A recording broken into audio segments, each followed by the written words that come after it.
l'objectif de ce webinaire, c'est pour que les gens voilà, qui s'intéressent, et la preuve, il y en a plusieurs dizaines cet après-midi, sous ce format. Avec le Covid, ça nous a fait découvrir aussi d'autres moyens de communication dans un cours très court, pardon, et derrière cela, que ça soit Claudia Huard ou bien Lucia, qui puissent approfondir des sujets plus personnalisés sur leurs entreprises, afin de satisfaire au mieux, dans l'intérêt, bien sûr, de l'adhérent, pour optimiser les choses, et puis surtout avec le grand sérieux du partenariat qu'on a avec Lucia. Voilà, donc je souhaite voilà, un excellent déroulement, et puis que ça soit enrichissant envers les adhérents. Il y a eu pour la commission énergie, donc j'ai vu Benoît Latour l'autre jour, il n'y avait pas grand monde de connecté, mais il va probablement y avoir, voilà, bonjour Benoît, y avoir des membres de la commission énergie, de la FNSEA-CVL, et voilà, il faut multiplier les moyens d'être informé, parce que voilà, dans une commission, eh ben, le rôle de ça, c'est aussi d'être ambassadeur, ou de faire remonter le sujet qu'il y a à traiter. Voilà. Donc, ben, Claudia, je ne sais pas, c'est toi qui pilote maintenant. Voilà. Oui. Hein, excellent échange de cet après-midi, les amis. Merci, Voilà. Florent. Merci. Merci, Florent. Alors, bonjour à tous. Donc, je suis Claudia Huard et je suis chargée de projet à la FNSEA Centre Val-de-Loire, notamment sur les dossiers énergie. Et donc, pour un meilleur confort pendant ce webinaire, je vous inviterai à couper vos micros avec la touche micro qui est en haut à droite de votre écran, à gauche du bouton rouge quitter. Voilà, ce sera plus simple, ça on évitera les bruits de fond. N'hésitez pas à réactiver votre micro pour lorsque vous voulez prendre la parole, et vous aurez donc moyen de demander la parole, parce qu'on est un peu nombreux, au moyen de la touche avec le petit bonhomme avec une main, et de lever la main. Et comme ça, voilà, à ce moment-là, on pourra distribuer la parole. Ça, c'est pour le meilleur confort. Donc, on a environ 1 heure de présentation avec l'équipe de Lucia. Voilà, donc je vous laisse la parole, Céline et Christophe, si vous voulez bien. Merci. D'accord. Donc, comme on a pour habitude de faire toujours, avant d'entrer dans le sujet qui nous importe aujourd'hui, c'était de rappeler qui est Lucia, vite fait, puisque bon, bien souvent, effectivement, la plupart des adhérents connaissent, mais effectivement, peut-être des personnes qui viennent de l'extérieur ou d'autres, enfin bref, et qui n'ont pas peut-être cette connaissance-là. Donc, très vite, Lucia est l'outil de commercialisation de notre coopérative d'électricité, qui est située dans le sud de la France, et qui Lucia a vu le jour avec la nouvelle réglementation du marché, c'est-à-dire que Lucia, depuis octobre 2006, propose des offres d'électricité, des offres de fourniture d'électricité pour l'agriculture. Donc, depuis octobre 2006, effectivement, on vit petit à petit cette ouverture de marché. Ça a commencé en 2004 avec tous les petits professionnels, en 2007 avec les résidentiels, et puis chez vous, on a commencé à travailler, je dirais, très sérieusement et surtout intensément à partir de la fin des tarifs réglementés jaunes et verts. C'est là qu'effectivement, on a connu, plus que l'ouverture du marché, la disparition des tarifs réglementés, qui est encore une nouvelle étape et qui oblige effectivement les agriculteurs à choisir une offre de marché. Voilà. Donc, retenez, Lucia, fournisseur d'électricité sur le périmètre, sur le territoire national pour l'agriculture et dédié pour l'agriculture. Donc, si vous êtes d'accord, avec Céline, on a organisé la réunion en 2 parties. Une première partie qui va concerner, on dira, l'existant, voilà ce que nous vivons là aujourd'hui, le périmètre donc, du Centre Val-de-Loire. Et puis une deuxième partie, je dirais un peu moins rigolote, qui est l'explication de l'AREN. Qu'est-ce que le mécanisme AREN? C'est son fonctionnement et surtout l'impact que ça peut provoquer sur les factures. Donc, voilà, je laisse la parole à Céline pour commencer la présentation. Et c'est vrai qu'on ne s'est pas présenté. Céline, non, voilà, Céline je suis désolé, Céline s'occupe du pôle agricole Centre-Val de Loire et aussi Pays de la Loire. Et aussi Pays de la Loire aussi, évidemment. Donc, on va commencer la présentation. Donc, on va parler en premier des contrats bleus inférieurs à 36 kVA. Donc, on peut passer directement sur le prochain slide. Là, vous nous entendez bien sans trop d'écho? Oui, c'est bon, merci. D'accord. Donc, par rapport à ce que Lucie a fait aujourd'hui, eh bien, en fait, ce qui reste sécurisé actuellement, c'est en fait les contrats bleus inférieurs à 36 kVA qui sont déjà connus du côté de chez Lucia. Donc, il y a également le suivi des dossiers en cours et des renouvellements qui se font à tacite reconduction. Donc, avec les avantages préférentiels sur les maintiens de tarifs, sur l'abonnement remisé, la fourniture et le transport inclus bloqués pendant 3 ans. Donc, à chaque fois qu'il y a en fait le renouvellement tacite, on reprend la photographie du tarif réglementé et on réapplique les avantages préférentiels qu'on a en fonction du partenariat avec la fédération. Donc, il y a également les suivis des contrats qui perdurent toujours. Je suis toujours disponible en cas de besoin pour vous aider sur quoi que ce soit. Et ce qui est actuellement en décalage et qui change un petit peu sur les contrats nouveaux des tarifs bleus inférieurs à 36 kVA, c'est en fait le décalage des contrats nouveaux qui ne sont pas connus par Lucia par rapport à la forte montée du prix du marché, où en fait nous on est indexé aux tarifs réglementés et où on dépend du prix du marché. Et donc on a eu la consigne pour l'instant de décaler un peu les nouvelles offres temporairement. Et dès que le prix du marché sera un peu plus stable, et bien à ce moment-là, je prendrai bien évidemment votre réseau social, le nom, le prénom, le téléphone, l'adresse mail, et puis je vous recontacterai dès que tout ça sera calmé pour que je puisse vous envoyer en collaboration avec Claudia Huard, qui est ma référente de région, pour la région centre, pour qu'on puisse rentrer en contact en direct avec vous et vous envoyer les documents nécessaires.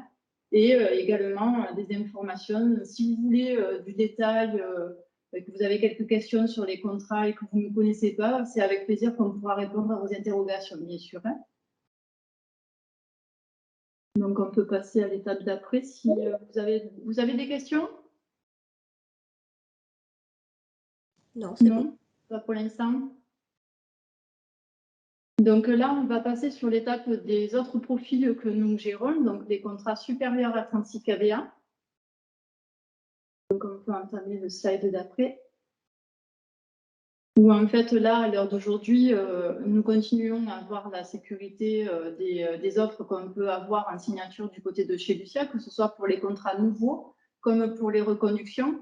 Donc, en fait, pour cette partie-là, ces segments-là, il n'y a aucune restriction sur les contrats. C'est-à-dire qu'on peut, de nouveau, dans tous les cas, répondre aux attentes des adhérents en fonction de leur engagement chez le fournisseur chez lequel ils sont.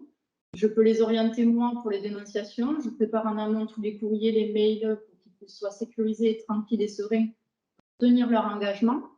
Et donc, en fait, les renouvellements de contrats sont toujours gérés de la même manière.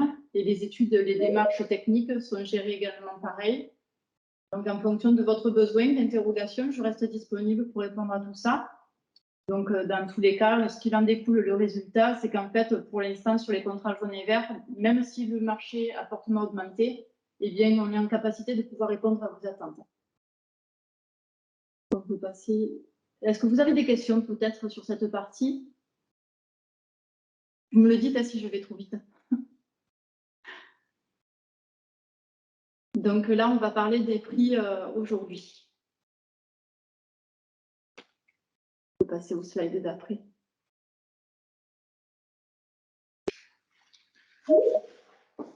Alors, ce graphique, on tenait à vous le montrer en introduction, cette photographie pour bien expliquer pourquoi, lorsque vous avez renouvelé votre contrat d'électricité, l'ensemble des fournisseurs, en tout cas pour le jaune et le vert, anciennement jaune et vert, supérieur à 36, les fournisseurs vous ont proposé en fait une offre à Rennes.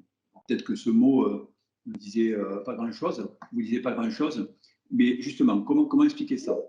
Si on regarde effectivement cette photographie, vous voyez en bleu clair le niveau du prix du marché de l'électricité en 2020, bleu clair donc 2020, où effectivement ce prix était toujours très proche des 42 € du mégawattheure.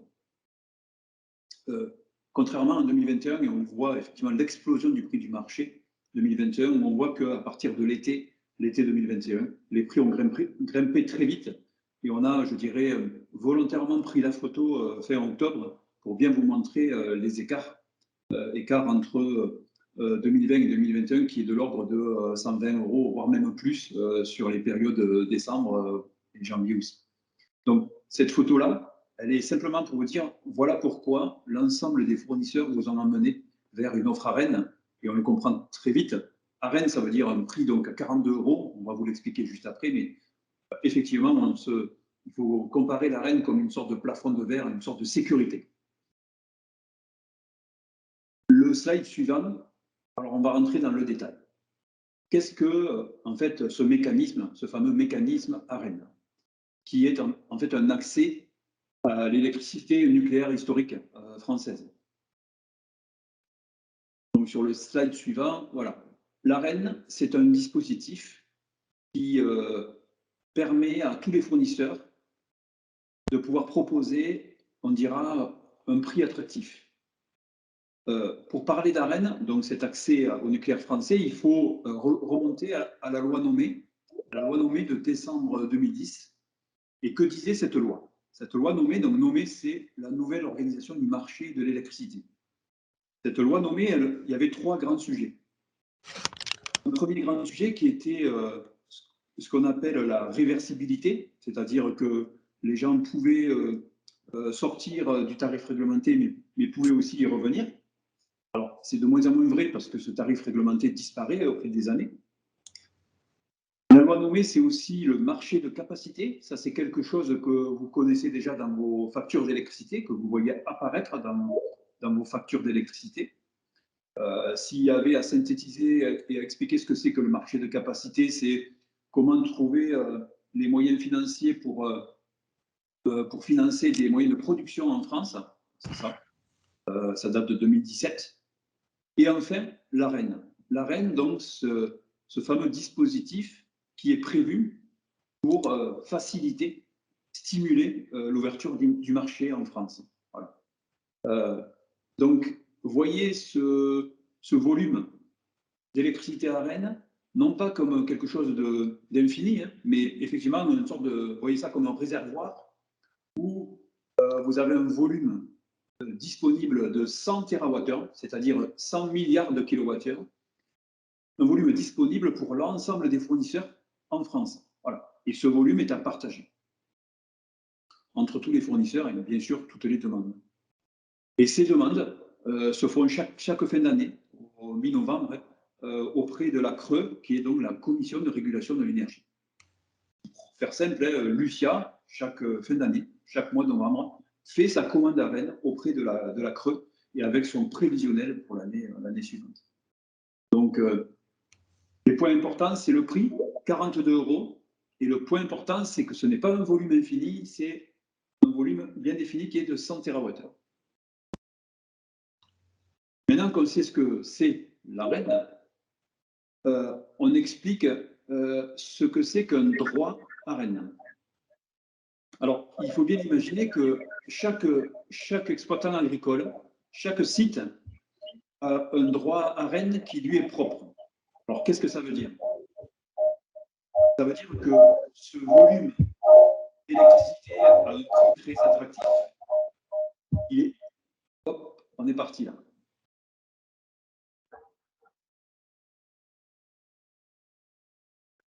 Je pense qu'on est parti sur un... On est reparti sur le diaporama au niveau de l'impact sur le prix de l'électricité avec le graphique. Ah, pardon. Voilà, c'est bon. Super, merci.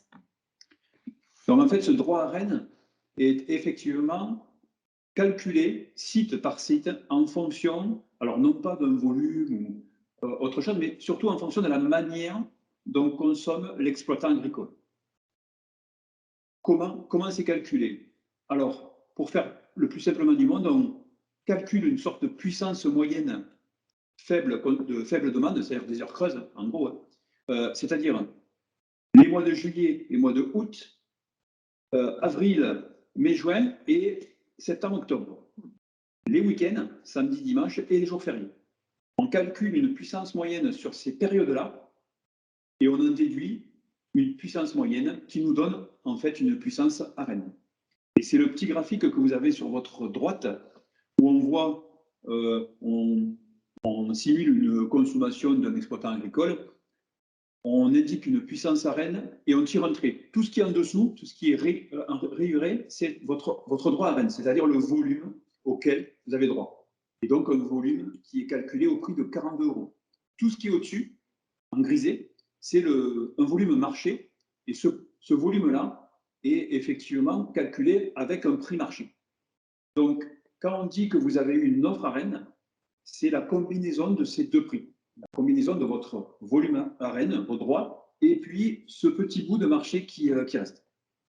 Pour vous donner des indications plus précises, généralement, sur un profil, on dira tertiaire, etc., on est à 80% de volume Arène et 20% de volume marché. Voilà. Donc, 80% du volume de l'entreprise est calculé avec un prix à 42 € du mégawattheure et le reste, le bout, le 20%, est calculé avec un prix de marché.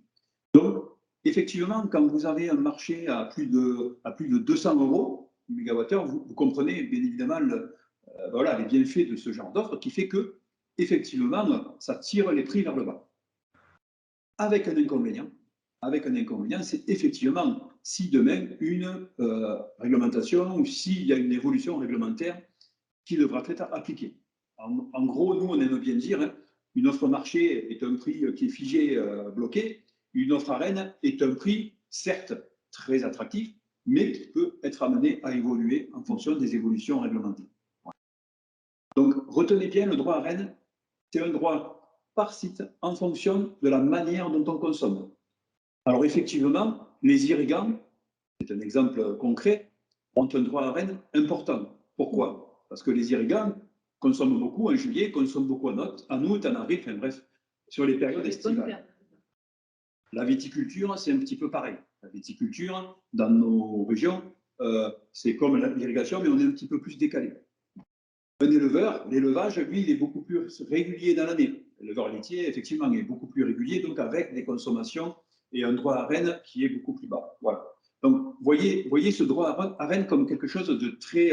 moi, j'aime bien dire une empreinte. Chaque site a une empreinte. Est-ce que c'est clair pour tout le monde? Ou je dois reprendre quelque chose avant de continuer? Peut-être quelqu'un qui a une question. Oui, oui, bonjour, Xavier Sureau dans le Loiret. Bon, je suis surtout là par rapport à l'irrigation. Et Oui. Je dirais, là, depuis 2015, où on est en offre de marché, pour moi, on était en offre de marché. Alors, est-ce qu'on est en offre de marché ou en offre Arène? Là, j'avoue que je ne sais pas. Bon, moi, je suis pas avec Lucia ou bien EDF. Je suis encore un petit peu à part. Enfin, même si ça se ressemble un peu. Moi, je suis sur le réseau SICAP, là, au niveau de la SICAP de Pithiviers. Donc, ils nous ont fait des offres marché. Là, j'en suis à la 3e et j'ai toujours signé avec eux, plus par l'aspect proximité qu'autre chose, quoi. Donc, ma question, voilà, c'est est-ce qu'on était déjà en offre Arène au jour d'aujourd'hui ou est-ce qu'on était vraiment en offre purement marché? Alors, ce qui s'est passé, et c'est vraiment la bonne question aussi, ce qui s'est passé, vous avez raison, en 2015, si on peut revenir, Claudia, au premier graphique, montrer la photographie du premier graphique, si c'est possible, pour expliquer précisément à monsieur. Oui, ça vient, ça prend un peu de temps, je pense. Le graphique sur quoi? Sur le prix de l'électricité? Voilà. En fait, quand on regarde ce prix de l'électricité, en 2015, à la fin 2015, lorsqu'il y a eu la fin des tarifs réglementés, le prix du marché était à un peu moins de 30 € du mégawatt. C'est-à-dire qu'on était très en dessous du niveau de l'Arène. Donc, vous comprenez bien que dès lors que le marché est très en dessous du niveau de l'Arène, l'ensemble des fournisseurs en France ne proposent que des offres de marché pur, c'est-à-dire avec un prix qui est fixé et figé sur une période. Normalement, vous avez dû faire quelque chose comme 3 ans. Le coup d'après, oui, c'est tout à fait ça. Voilà, le coup d'après, j'imagine qu'on était sur le même scénario, c'est-à-dire que le marché était encore sur des niveaux très raisonnables. Donc, vous avez dû signer, donc vous avez fait 16, 17, 18, 19, 20, 21. Vous avez certainement fait jusqu'à l'année dernière une offre au marché encore. C'est-à-dire que vous avez peut-être renouvelé très récemment. J'imagine, peut-être. Hein, ça doit être votre scénario. J'ai renouvelé. Voilà, donc pour être très, très transparent avec vous, j'ai renouvelé donc là au mois de juin 2020. Ça, j'arrive pas. Oui. Je vous écoute, hein, monsieur. C'est que oui. j'entendais une autre fois.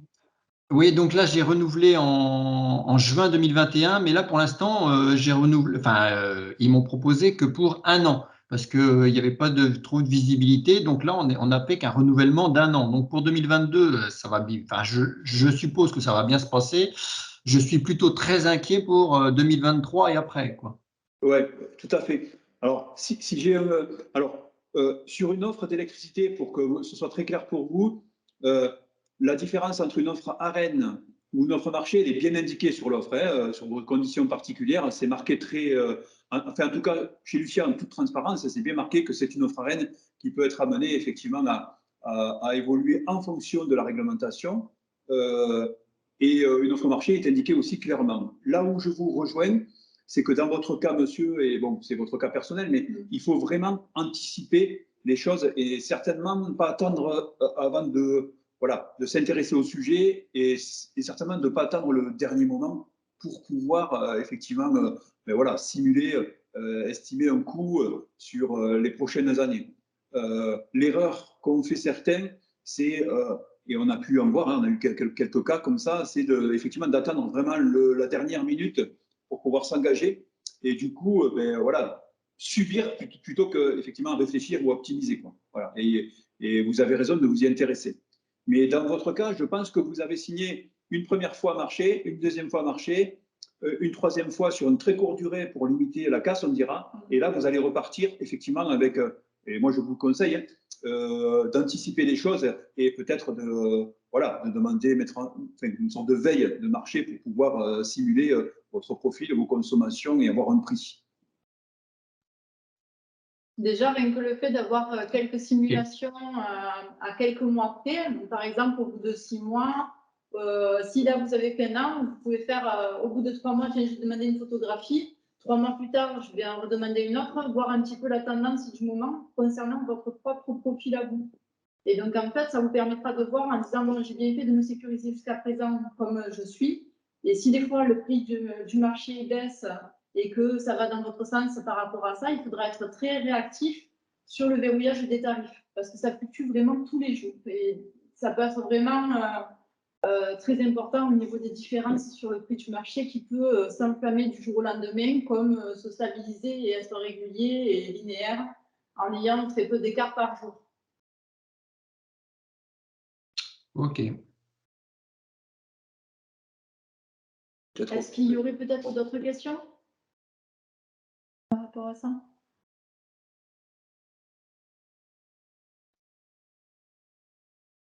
Donc voilà, l'AREN retenait un volume à 42 €, ouais. Un volume limité à 100 TWh, un droit AREN qui dépend du mode de fonctionnement de l'exploitation et de sa manière de consommer. Et là, maintenant, on va passer à un mécanisme un peu plus... Question complémentaire, excusez-moi, Oui. donc Jean-Yves Chauveau, salarié FNSEA CVL. Pour bien comprendre, s'il y a un événement de marché qui fait que c'est favorable, en mars-avril, là maintenant, vous pouvez, enfin vous et vos concurrents peuvent signer un contrat qui démarre qu'en janvier 2023, date où mon contrat actuel se termine. C'est comme ça qu'on Voilà, prend un engagement. Monsieur Chauveau, à partir du moment où vous avez la date d'échéance de votre contrat, nous, on peut faire la continuité du contrat au lendemain de la date d'échéance. On ne peut pas casser le contrat actuel par rapport au fait que le prix du marché le permet, par rapport aux conditions. Mais dès le lendemain de la date d'échéance, on peut vous récupérer en tant que client, n'importe quel fournisseur peut le faire. Après, on a toujours, nous, en tant que fournisseur, un délai en fonction de la durée maximum qu'on peut proposer. Et à l'heure d'aujourd'hui, au vu de la conjoncture actuelle et de la forte hausse du prix du marché, il y a une chose importante aussi à savoir, c'est que pour toutes les cotations qui sont faites sur les contrats journaliers supérieurs à 36, c'est que le délai de réponse pour les agriculteurs est relativement beaucoup plus court qu'auparavant où on avait une quinzaine de jours de délai de réflexion. Le marché est tellement instable que du coup, les salles des prix donnent un délai de réponse d'au moins maximum jusqu'à 3 jours pour l'instant. D'accord, donc aujourd'hui, si j'ai un peu de temps pour me pencher sur le dossier, je peux prendre des décisions qui seront bonnes ou pas bonnes pour l'an prochain. Mais le marché n'est peut-être pas, vous nous direz que c'est peut-être pas le bon moment pour le marché, mais en tout cas, quelle que soit la date, on peut anticiper. C'est ce que vous disiez. Exactement, tout à fait. C'est-à-dire qu'en fait, vous pouvez nous consulter pour avoir une photographie des prix et savoir un petit peu ce qu'il en est aujourd'hui en ayant les prix en fonction de votre profil, de votre répartition, de votre consommation. Donc on peut anticiper. Par contre, anticiper pour comprendre, mais aussi on pourra prendre une décision 8 mois avant les échéances. Non. Bien sûr. Ouais, oui, oui, mais prendre une décision, là, Céline, je pense que la décision, oui, on peut la prendre. Mais par contre, on ne pourra pas la prendre avec une proposition qui remonte qui est antérieure à 8 mois. Jean-Yves, il faut qu'on soit très, très clair. La proposition, elle peut être très courte, comme ce qui vient d'être expliqué. Par contre, la proposition, elle ne peut pas être forcément pérennisable pendant 8 mois. Non, ma question, c'est... La décision, c'est une chose, tu peux la prendre quand tu veux. Par contre, l'offre commerciale, ce que Céline a évoqué avec Christophe, ils sont valables sur un temps très, très court. Tu as raison. C'est important de le préciser parce qu'on a quelques remontées dans ce sens-là. Et donc, il faut qu'on soit très, très clair. Tu as raison de préciser, Florent. Et c'est pour ça que ce qu'il faut retenir pour tous, c'est que, comme dit Céline, effectivement, je dirais la bonne méthode aujourd'hui, c'est d'anticiper. C'est le mot, hein, anticiper des choses pour réfléchir effectivement à son offre et à son prix. Par contre, là où Florent a raison, c'est que il faut ce délai de réflexion qu'on a pour bloquer un prix. Plus il est court, mieux c'est. Voilà. Oui, c'est ça en fait qu'il faut retenir. C'est-à-dire que des fois, pour gagner même, je dirais, quelques centimes, on prend une décision et, dans la journée. C'est-à-dire qu'après, c'est l'opportunité. Mais ça, vous devez connaître, vous, dans mon métier aussi, hein, l'opportunité du marché. Donc, il y a bien deux sujets. Le temps que je mets pour me décider, là, pour signer, et effectivement, se projeter dans l'avenir pour anticiper les choses. Effectivement, il y a deux sujets. Après, il y a aussi la durée du contrat qui joue énormément sur le prix de fourniture. Donc, il y a le délai de réflexion. Plus il est court, plus le prix est attractif. Plus la durée du contrat est longue et plus votre prix est plus intéressant.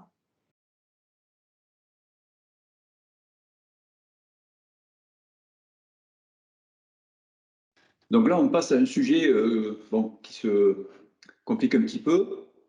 On a vu ce que c'était l'AREN, on a vu ce que c'était le droit AREN. Maintenant, on parle d'écrêtement AREN, pour ceux qui ont déjà vu ce sujet-là. Donc, on disait, rappelez-vous, on disait, chaque fournisseur commande un volume et on reçoit ce qu'on appelle une notification de la Commission de régulation de l'énergie qui nous dit, ben voilà, on a eu assez de volume, et là on le voit sur le petit graphique sur votre droite, on voit le volume maximum, 100 TWh, la ligne rouge. On voit qu'en 2016, il n'y en a pas eu du tout. En 2017, voilà. 2017 non plus, 2018 non plus, et l'écrêtement, ça a commencé 2019, 2021, et bien sûr, pour l'année 2022.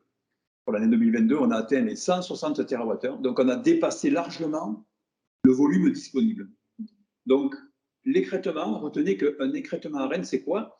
C'est tout ce qui dépasse, tout ce qui est au-dessus et qui n'est pas disponible. Voilà. Qu'est-ce qui se passe dans le mécanisme? Dans ce mécanisme-là, tout ce qui déborde, on est obligé de le remplacer par un prix marché. Pour faire simple, imaginez qu'une exploitation agricole consomme à l'année 50 000 kWh, voilà, prenons un exemple. L'agriculteur a 40 000 kWh de droit AREN. Et ben, effectivement, ce qui va se passer, cet écrêtement, c'est qu'on va prendre un bout de son droit à Rennes, de son volume à Rennes, et le remplacer par du marché. Voilà ce qui est en train de se passer quand on parle d'écrêtement à Rennes. Et c'est pour ça que, suivant les fournisseurs rencontrés, il y a effectivement des écrêtements qui sont très, très importants et donc qui provoquent un impact très, très fort sur les factures. D'ailleurs, certains ont déjà reçu, enfin, nous, on a vu quelques exemples déjà, des courriers qui préviennent, etc., de ce fameux écrêtement.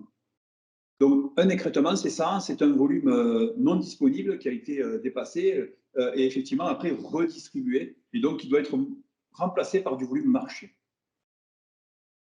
Est-ce que c'est clair pour tout le monde? Il doit être remplacé par du volume marché pour les nouveaux contrats à venir, ou est-ce que Non. Ou est-ce que c'est pour les contrats en place où j'avais une part d'Arène dedans?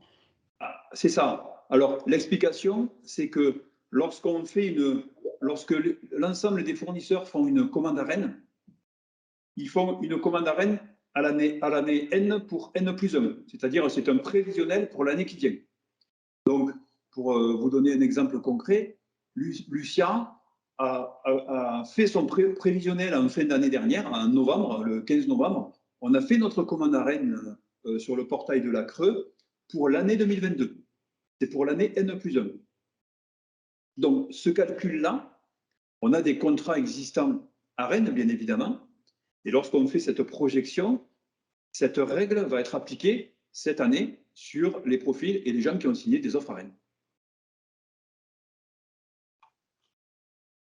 Donc, si une offre à Rennes me disait que c'est à 5 euros, je peux me retrouver à 5,20 pour des raisons d'écrêtement, c'est ça?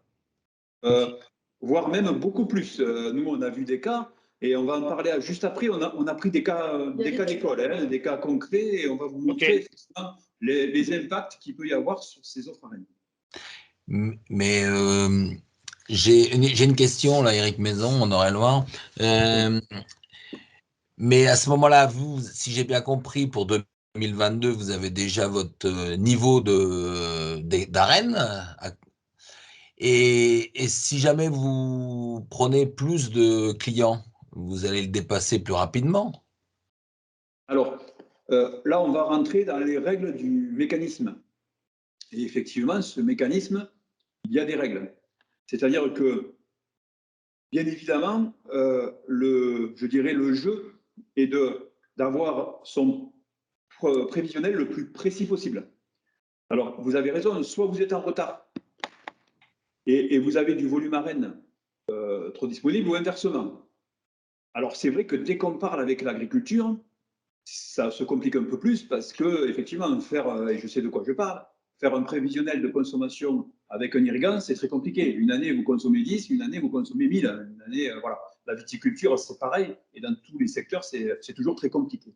Donc, il y a effectivement des règles, des modalités et des règles dans ce fameux prévisionnel et volume à Rennes. Et effectivement, c'est très surveillé. Hein. C'est-à-dire que, bien évidemment, un fournisseur ne commande pas, ne s'amuse pas à commander effectivement du volume à Rennes sans savoir par rapport à un réel. Il y a toujours le prévisionnel et le réalisé à la fin de l'année 2020, là, à la fin de cette année 2022. Il y aura toujours cette vérification qui est faite en début et en fin. Ce qui est important pour Lucia, et je vous en parlerai après, parce que là, on anticipe juste un peu le sujet, puisque ça, je viens après dessus pour vous expliquer comment Lucia, effectivement, gère cette partie approvisionnement. Et c'était un peu votre question, en fait. Hein. C'est comment fait Lucia pour s'approvisionner et gérer cette partie volume à Rennes. Si vous êtes d'accord, on le verra juste après. Je ne voudrais peut-être pas brûler les étapes. Ok, pas de problème. Voilà. Là, il faut bien comprendre qu'est-ce que la Rennes, qu'est-ce que c'est qu'un droit à Rennes et qu'est-ce que c'est l'écrêtement à Rennes. Alors, ce principe d'écrêtement, c'est ce que j'expliquais, c'est effectivement... Alors, bon, je ne vois plus parce qu'il y a monsieur... Voilà. Donc, l'écrêtement à Rennes, c'est la différence donc, entre le seuil total disponible et la totalité des demandes et des commandes. En 2022, ce taux d'écrêtement a atteint 38%. Alors, je vous montre ce graphique à droite pour bien vous montrer que ce n'est pas une nouveauté, l'écrêtement à Rennes. L'écrêtement à Rennes existe depuis plusieurs années, mais l'impact était, je dirais, faible, voire même invisible, voire même nous, on n'a jamais... Pardon? Ah, je croyais que quelqu'un parlait. Donc, cet écrêtement à Rennes, effectivement, existe depuis plusieurs années. L'impact n'était pas visible puisque depuis donc, 2019, 2020, 2021, l'écart entre le prix à Rennes et le prix marché était très faible. Donc, certes, il y avait un écrêtement, mais avec un écart de prix relativement faible, et donc, effectivement, l'impact était minime. Donc, en 2022, le taux d'écrêtement est de 38%. Ça veut dire quoi? Ça veut dire que sur un volume à Rennes que vous avez dans votre offre d'électricité, avec quel que soit votre fournisseur, le fournisseur va prendre 38% du volume qui vous avait été destiné dans ce volume à Rennes et le remplacer par un prix marché. Voilà ce que c'est ce principe d'écrêtement. Est-ce que c'est clair pour vous?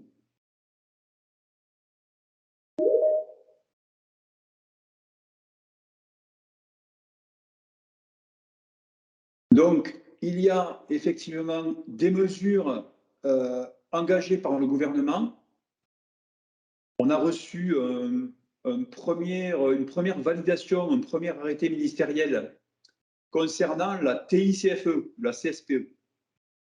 Excuse-moi, Christophe, il y a une question. Il y a JB qui a levé la main.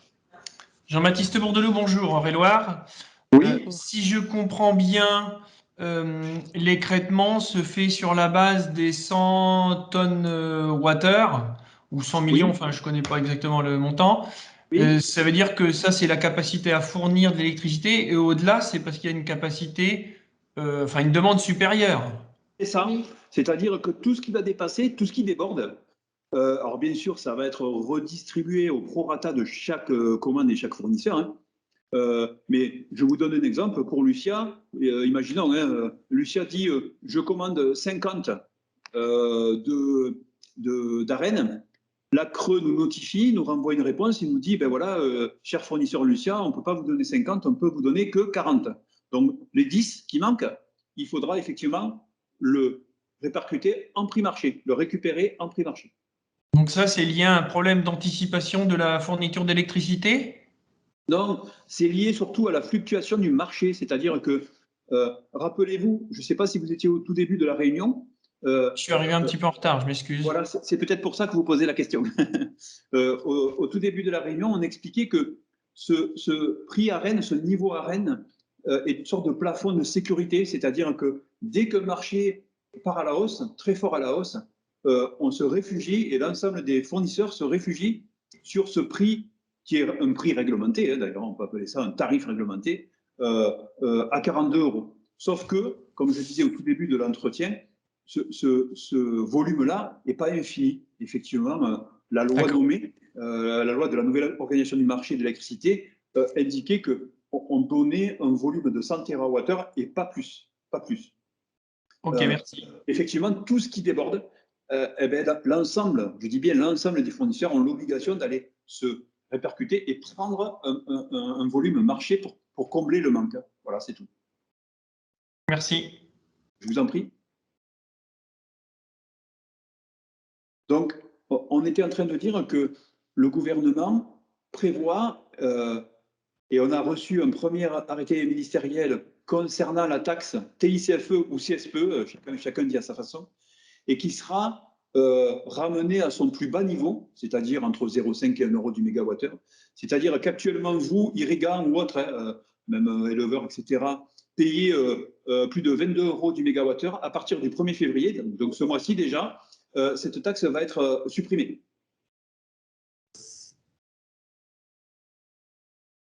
Il y a un deuxième acte, une deuxième mesure engagée par le gouvernement. Alors, ça, alors là, je suis un peu plus prudent, moi, qui a été, alors on dira engagé, mais on n'a pas encore les modalités. C'est-à-dire, et vous comprenez bien que le moyen de diminuer et l'impact effectivement de cet écrêtement, c'est d'augmenter ce volume ARENH, d'augmenter cette disponibilité, et c'est ce qui va être fait à titre exceptionnel, c'est-à-dire de rajouter 20 TWh d'électricité, c'est-à-dire 20 milliards de kilowattheures, et de mettre le prix additionnel d'ARENH révisé à 46,2 €. Donc, je suis prudent avec celle-là parce que celle-là, on a eu juste le communiqué, on n'a pas encore les modalités qui sont, à mon avis, relativement complexes, mais qui normalement devraient arriver d'ici le mois d'avril.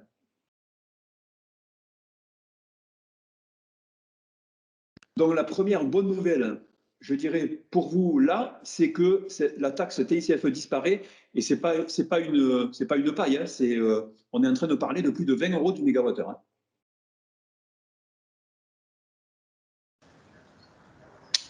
J'ai une question. Bonjour, Elodie Lamelot.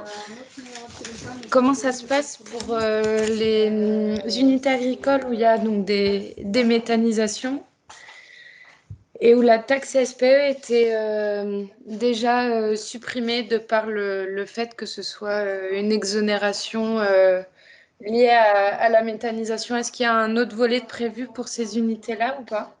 Alors, effectivement, sur certaines activités, et là on parle effectivement d'une de méthanisation, mais nous, de notre côté, on a aussi la viticulture. Il y a soit des exemptions ou exonérations en partie de cette TICFE, où là, effectivement, il n'y aura pas. Effectivement, cette taxe est rabaissée à entre 0,5 et 1 €. Si, je dirais, le site ne payait aucune taxe, ben, effectivement, ça ne bougera pas, ça c'est certain. Si, comme dans la viticulture, ils sont à un peu plus de 7 €, 7,5 €, ben ces 7,5 € vont disparaître. Mais je comprends votre question. C'est-à-dire qu'aujourd'hui, les gens qui sont déjà exonérés, effectivement, ne vont pas avoir de modification sur leur site. Par contre, eux, ce qu'ils vont attendre et qu'on donnera normalement d'ici le mois d'avril, c'est ce complément de volume ARENH qui a été augmenté à titre exceptionnel de 20 TWh et qui va normalement aussi tirer vers le bas le prix hein, et cet écrêtement. Merci. Je vous en prie. En tout cas, je parlais pour l'instant, tout ce que je viens de dire concernait, je dirais, l'ensemble des fournisseurs. Là maintenant, je vais parler de Lucia, parce que sachez que l'action de Lucia, depuis toujours, elle a été de défendre le secteur agricole, et c'est pour ça que c'est dans des situations comme ça qu'on voit effectivement l'action à la fois de notre conseil d'administration et de notre président. Et je vais vous en parler maintenant concrètement. Ça, tout ce dont on vient de parler, c'est pour l'ensemble des fournisseurs et l'ensemble des sites. Et là, on va parler de Lucia et de l'action de Lucia maintenant concrètement. Si vous êtes d'accord. Voilà. Alors, pour parler de notre action, il faut juste rappeler une chose. Alors, à gauche, on voit les anciennement tarifs bleus ou inférieurs à 36. Je ne vais pas vous en parler. Ça ne change pas. Il y a des taxes. Alors, ça ne change pas, mais par contre, je vais juste vous donner la petite nouvelle. Il y a des taxes, mais la CSPE va descendre là aussi. Hein. C'est-à-dire que tous ceux qui ont des offres bleues, aujourd'hui, pour leur maison, pour leur petite exploitation, vont aussi voir cette taxe disparaître. C'est quand même pas anodin aussi. Je viens juste sur l'offre de marché et ou ARENH sur votre droite, où on parle donc des jaunes, verts, C2, C3, C4. Donc c'est les segments. Jusqu'à maintenant, en fait, on vous parlait toujours des 3 tiers. On disait toujours une facture d'électricité, c'est 1 tiers d'énergie, 1 tiers de transport, 1 tiers de taxes. Vous voyez apparaître au fil des mois, au fil des années, notre pavé. C'est pour ça que j'aime bien dire maintenant qu'une facture va devenir un joli gâteau, un 4x4. Pourquoi? Parce qu'on voit apparaître une ligne marché de capacité. Pour ceux qui sont impactés, une ligne certificat d'économie d'énergie. Et demain, une ligne écrêtement mécanisme AREN. Voilà. Donc, on va voir apparaître ce qu'on pourrait appeler les obligations réglementaires. Et ça, effectivement, et ça je le dis dans vos futures négociations d'offres, bien sûr qu'il faut regarder un prix du kilowatt, je suis d'accord avec vous, mais il faut être très attentif sur ce pavé obligation réglementaire que comporte voilà, marché de capacité, C2E et écrêtement AREN. Pourquoi? Parce que ça peut représenter effectivement un coût important.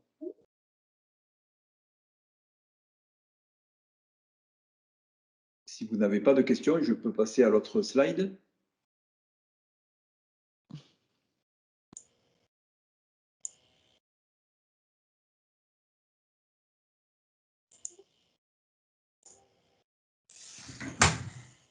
Voilà.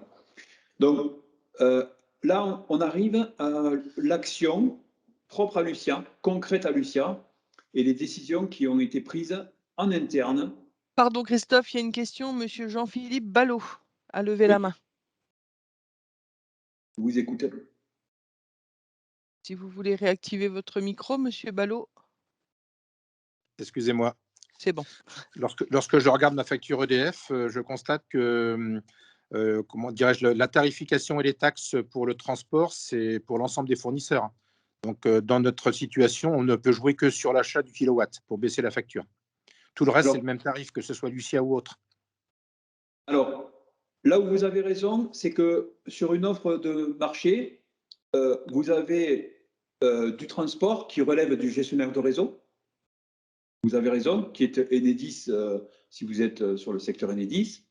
Une partie taxe, effectivement, qui est la même pour l'ensemble des fournisseurs, parce que la règle des taxes est la même pour l'ensemble des fournisseurs. Et là où, effectivement, les choses peuvent être différentes et surtout modifiées, c'est sur cette partie obligation, ce que je disais, réglementaire, c'est-à-dire l'écrêtement AREN. Et justement, avant votre intervention, on allait justement en parler. C'est-à-dire que cette partie-là, qui peut avoir un lourd impact, dépend du fournisseur et dépend de ses obligations. Est-ce que vous voyez le… Oui, très bien. Ouais. Voilà, c'est-à-dire, mais vous avez tout à fait raison. Hein. Transport d'énergie, c'est pareil pour tout le monde. Taxe, c'est pareil pour tout le monde. Le fournisseur, lui, c'est son prix du kilowattheure. Vous avez raison, c'est de l'énergie. Mais par contre, de plus en plus, maintenant, le fournisseur a ses obligations qui lui sont propres. Et ces obligations qui lui sont propres, vous allez très vite comprendre qu'en fonction où vous êtes, ce n'est pas du tout les mêmes. OK. Merci. Oui. Alors là, on en vient à l'action concrète de Lucia sur l'AREN.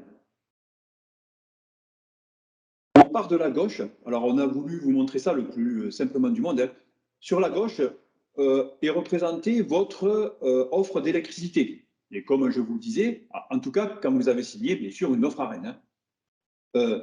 Vous avez signé donc une offre AREN avec un prix du kilowattheure. Qu'est-ce qu'il y a dans ce prix du kilowattheure? Dans ce prix du kilowattheure, comme je vous l'ai expliqué au tout début de la présentation, vous avez donc un droit AREN. Avec ce droit AREN, on vous a calculé un volume AREN à 42 € du mégawattheure, ce qui est indiqué en bleu. Voilà, le volume qui est en bleu, 42 € du mégawattheure. Le restant, le bout restant, est pris sur un prix de marché, un volume marché. L'ensemble de ces volumes représente le prix de votre offre. Alors que ce soit un prix euro saisonnalisé, c'est-à-dire hiver, été, heure pleine, heure creuse, ou alors que ce soit un prix, un seul prix. Ce prix, il a été calculé comme ça, avec un volume AREN et un volume marché. Qu'est-ce que s'est-il passé? Comme je vous l'ai expliqué, l'ensemble des fournisseurs ont fait leur commande auprès de la CRE. La CRE a notifié l'ensemble des fournisseurs pour leur dire quoi? Leur dire, écoutez, chers fournisseurs, il n'y a pas assez de volume, ces fameux 100 TWh. Ce n'est pas 100 TWh, l'ensemble des fournisseurs ont demandé 160 TWh. Donc, un écrêtement de 38%. La règle qu'applique Les fournisseurs, c'est quoi? C'est de dire, OK, monsieur Lacré, ça veut dire quoi? Que je prends mon volume ARENE, ce qu'on a expliqué tout à l'heure. Ce volume ARENE, je prends 38% de ce volume ARENE que je remplace par du marché, ce qu'on appelle le complément, prix marché.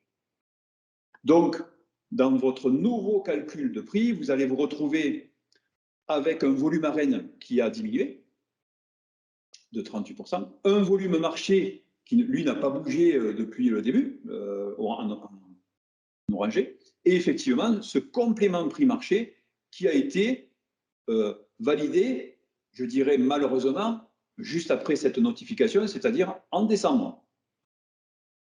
La réglementation s'arrête là. C'est-à-dire, et je ne sais pas si dans l'Assemblée qui nous écoute, il y a des gens qui sont chez d'autres fournisseurs que Lucia, mais vous pouvez peut-être avoir reçu, et on en a qui nous ont appelé, qui ont dit « je ne comprends pas, j'ai reçu un message de, on ne va pas dire les noms, tel fournisseur, un courrier qui me dit vous êtes écrété à 35, 36, après ça dépend de chaque fournisseur, voilà votre nouveau prix. Qu'est-ce que ça veut dire?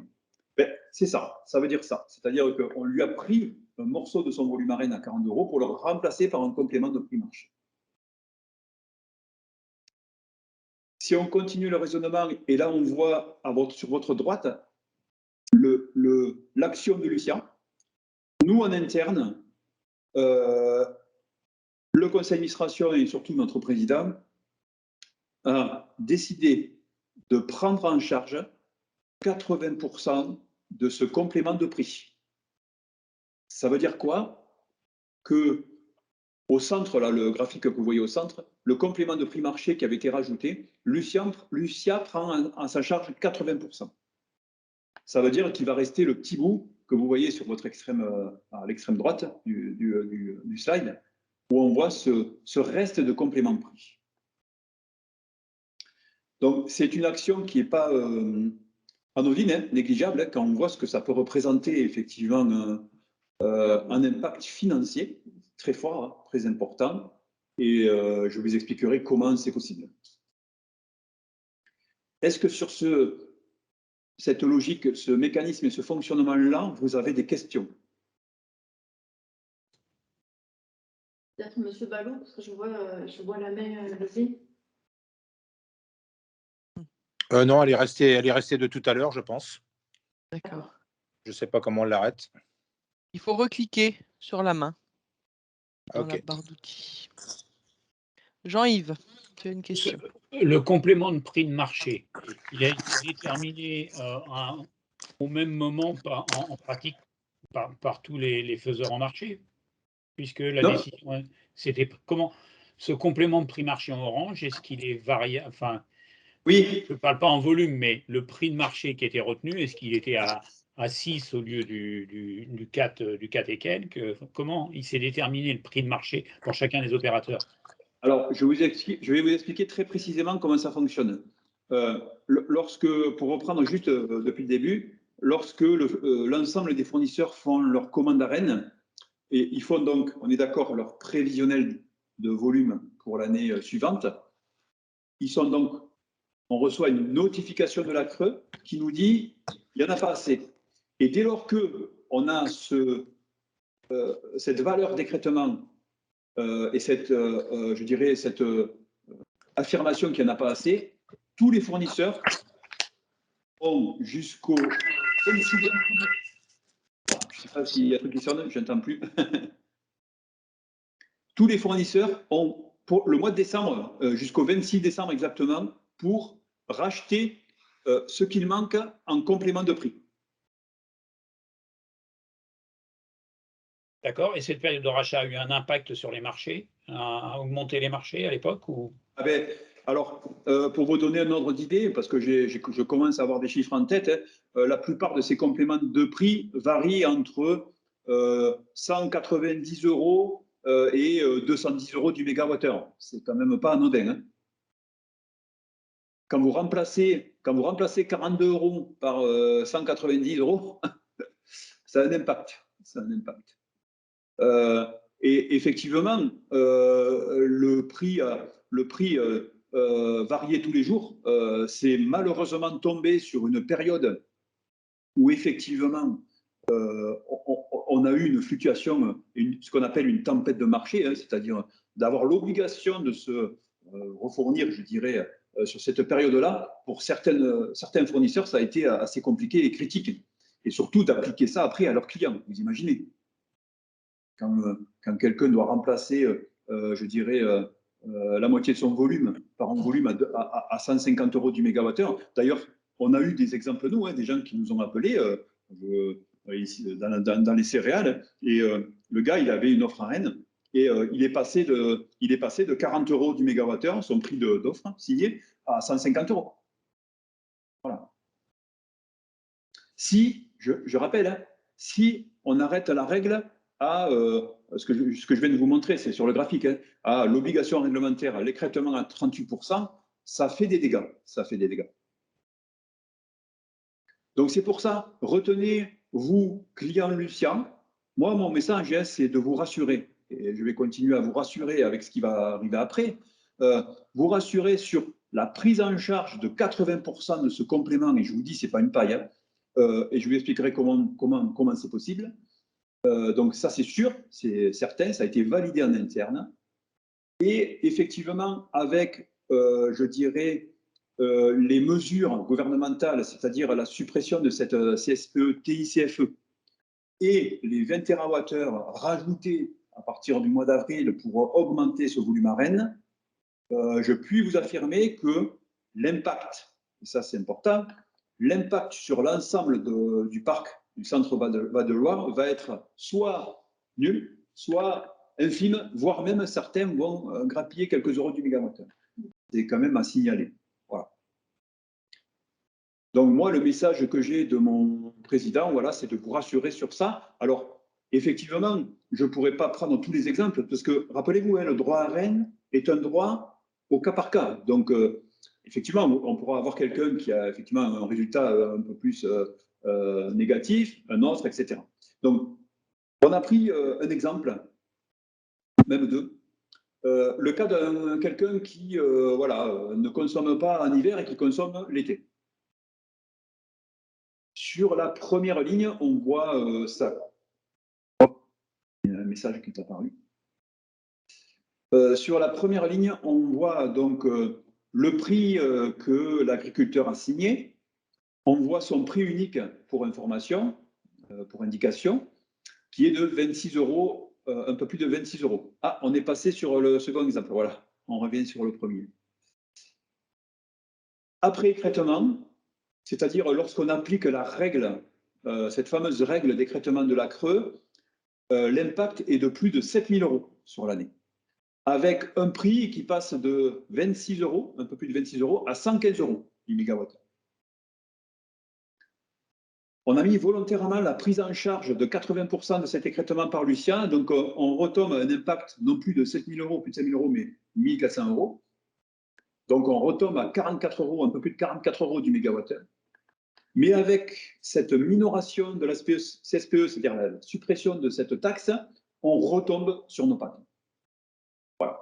Alors, dites-vous bien que, encore une fois, je précise, hein, je vais être très prudent, chaque cas est un cas particulier, mais ce qu'il faut entendre, c'est que, encore une fois, cette prise en charge massive de Lucia, plus cette minoration de CSPE, va entraîner, je dirais, votre prix presque à l'initial. Voilà, c'est ça qu'il faut retenir.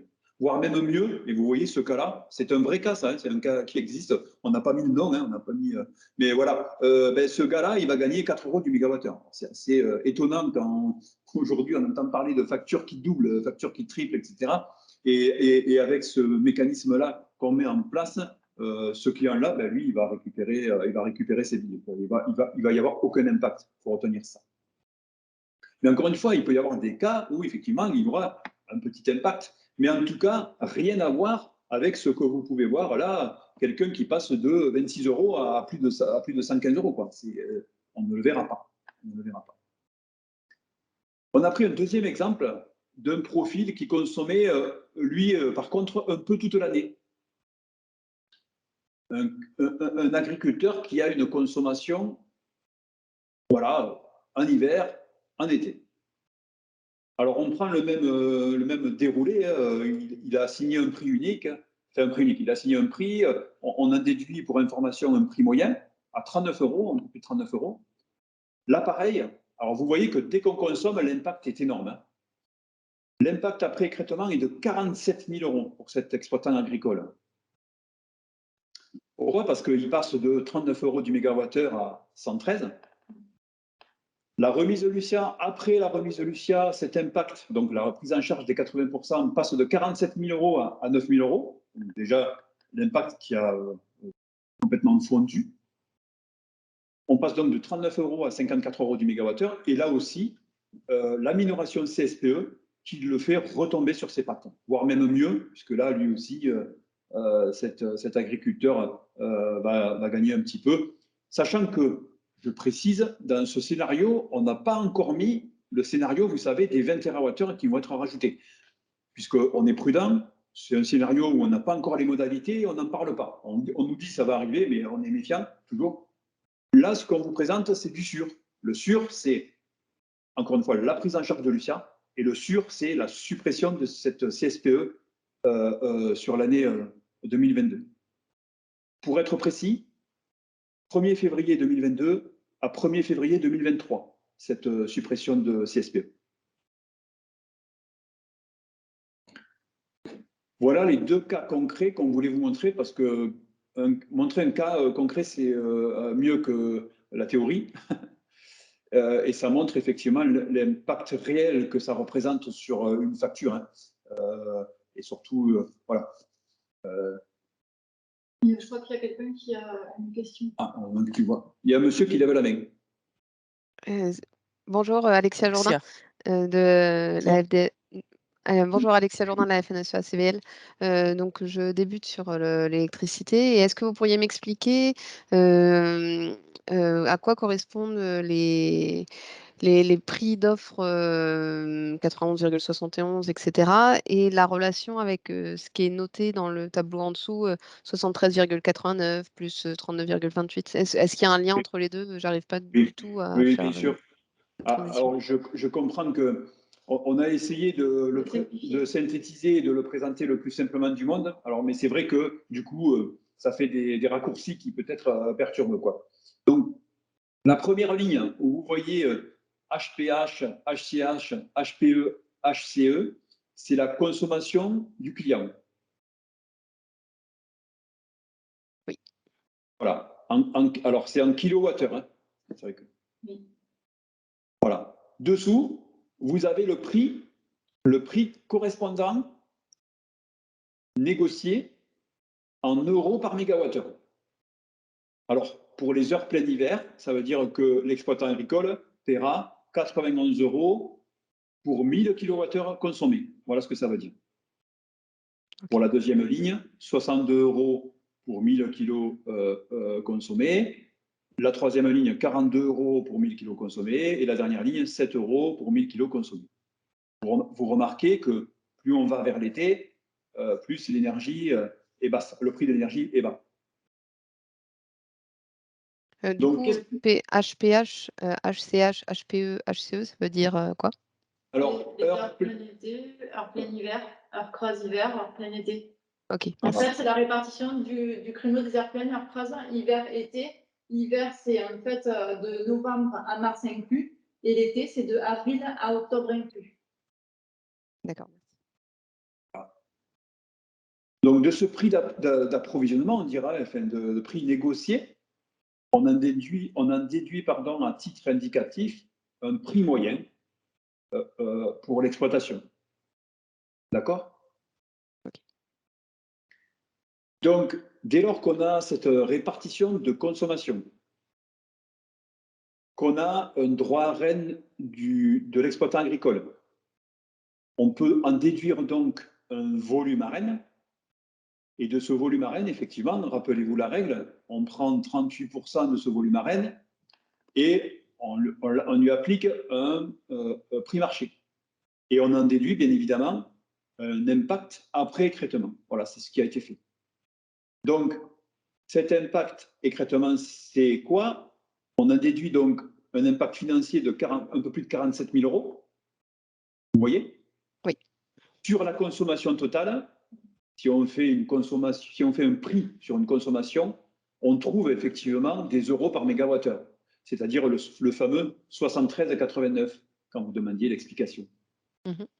Voilà. Donc en fait, c'est vrai qu'on aurait pu le préciser, c'est une bonne remarque, peut-être qu'on le fera, c'est que d'expliquer que ce 73,89 € est l'impact écrêtement en euros par mégawattheure. Voilà. Et dessous, oui. Cet impact de 73,89 par rapport à 38%, 38% de 39,28, la moyenne, on ne comprend pas, mais c'est parce que c'est un impact plus lourd en heure pleine hiver. Enfin, c'est un impact plus lourd de l'écrêtement sur les heures de consommation hivernale, ce qui explique que ça fait 73,89. Il y a peut-être plusieurs sujets dans votre question, en fait, plusieurs sujets. C'est-à-dire que lorsqu'on calcule un prix euro-saisonnalisé pour une exploitation, vous le remarquez, vous avez des prix d'hiver plus hauts et des prix d'été beaucoup plus bas. Pourquoi en offre ARENH aussi parce que, rappelez-vous, le début de la réunion, hein, on disait que les droits ARENH sont calculés en fonction de son mode de fonctionnement. Et donc, les droits ARENH étant plus importants sur la période estivale, vous avez obligatoirement des prix beaucoup plus attractifs sur cette période-là. Vous voyez? Je ne sais pas si vous m'entendez. Oui, tout à fait. Et donc, c'est pour la période hivernale, il n'y a pas de droit ARENH, ou quasiment pas de droit ARENH. Et donc, le peu qu'on avait, enfin, parce qu'ils étaient au prix de marché, le 91,71, c'est ça qui explique le 73,89. Je vais le refaire. 73, rappelez-vous, je le refais tout doucement. On calcule la consommation totale à l'année du client. Donc là, on fait heure pleine hiver, plus heure creuse hiver, plus heure pleine été, plus heure creuse été. On obtient la consommation globale de l'exploitation agricole. D'accord?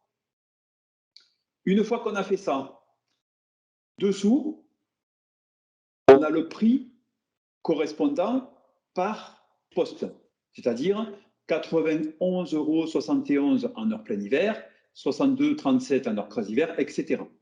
Donc, dès lors qu'on a le volume et le prix par poste, on calcule en estimation le prix moyen de l'exploitation agricole, qui est de 39,28 €. C'est pondéré?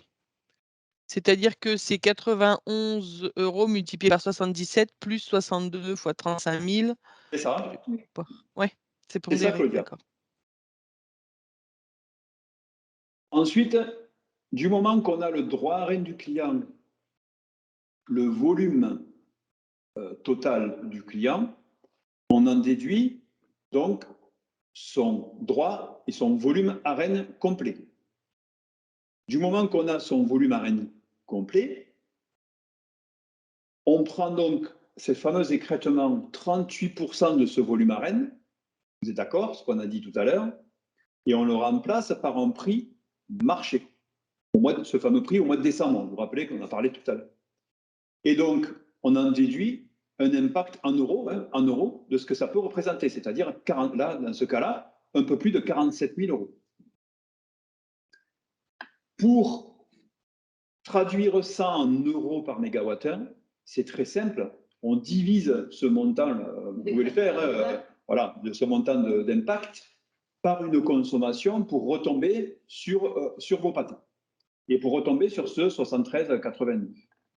L'idée de cet exemple, c'est surtout de vous montrer, parce qu'on peut rentrer vraiment dans le détail et l'explication de l'écrêtement, des coefs, etc. On peut, hein, moi, il n'y a pas de souci. Mais si vous voulez, ce que je veux vraiment représenter là, c'est surtout que, quel que soit le profil de consommation, parce que chaque cas sera un cas différent, en fait, c'est de montrer que dès lors qu'on applique la prise en charge des 80% de l'écrêtement et la minoration de la CSPE, l'exploitation agricole retombera sur ses pattes. Voilà, c'est ça qui est important à retenir. Après, on peut prendre tous les cas d'école que vous voulez, il n'y a pas de souci, mais chaque cas sera un cas différent. Effectivement, il y en a qui vont être plus bas, d'autres plus haut, d'autres au même niveau. Enfin, vous voyez, voilà. Mais retenez que, effectivement, l'impact, vous pouvez le voir, en euros est quand même considérable, hein, s'il n'y a pas de prise en charge du fournisseur. Est-ce que j'ai répondu à vos questions? Ou est-ce qu'il faut que je vous précise d'autres choses? Oui, il y a une question dans le chat. Sur quelle base est calculé le volume AREN par agriculteur? Alors, on en revient donc au tout début de la réunion où on parlait de droit AREN.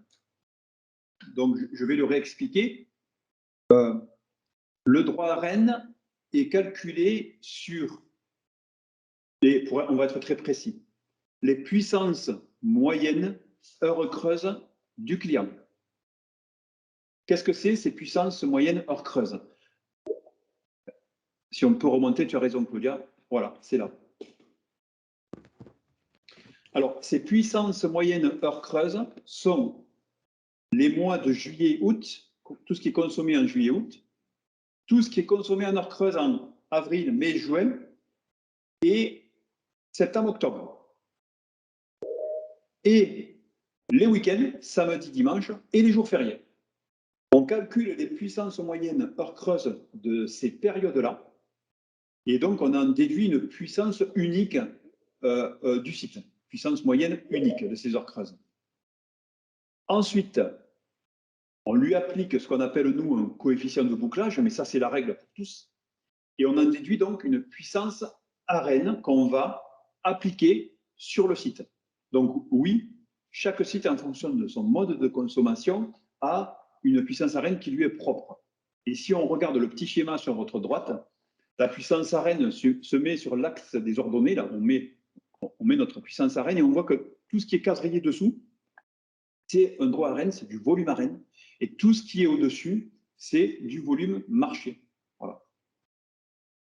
Donc, retenez que ce droit AREN, il est propre à chacun. C'est une empreinte personnelle, voilà, qui dépendra. Vous n'aurez jamais, même s'il y a une exploitation une à côté de l'autre, hein, d'ailleurs, comme souvent on avait construit nos prix, hein, c'est-à-dire que chaque exploitation aura son propre prix et surtout son propre droit AREN. C'est ce qu'il faut retenir. Et donc, complément de question, si je n'ai pas consommé une année, est-ce que le droit AREN va être inexistant? Ramené si je à n'ai zéro? pas consommé une année. Alors, non, je vois ce que vous voulez dire. C'est-à-dire que si vous ne consommez pas l'année N et que vous consommez l'année N plus 1, c'est ça? C'est-à-dire que si la personne n'a pas consommé en 2021 et qu'elle va consommer en 2022, eh ben, si c'est une offre AREN, il va y avoir l'application puisqu'en fait, il aura réservé de l'énergie, il aura un contrat d'électricité avec son fournisseur et obligatoirement un volume dédié pour lui. Et donc, il est pris en charge. Le seul moyen de ne pas payer de l'AREN, c'est de ne pas consommer. C'est ça le seul moyen, si c'était la question de ce monsieur.